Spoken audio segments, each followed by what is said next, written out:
رسول اللہ صلی اللہ علیہ وآلہ وسلم کی پیاری پیاری حدیث مبارکہ۔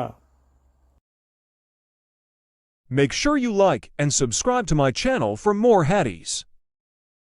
امام حسن بصری نے بیان کیا، ان سے ابو بکرہ نبی بن حارث رضی اللہ عنہ نے کہ ہم نبی کریم صلی اللہ علیہ وسلم کی خدمت میں حاضر تھے کہ سورج کو گرہن لگنا شروع ہوا۔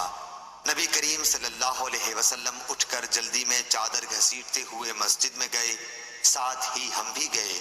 آپ صلی اللہ علیہ وسلم نے ہمیں 2 رکعت نماز پڑھائی تاکہ سورج صاف ہو گیا۔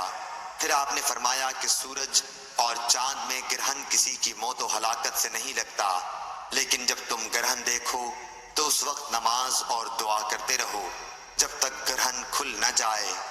صحیح بخاری حدیث نمبر 1040۔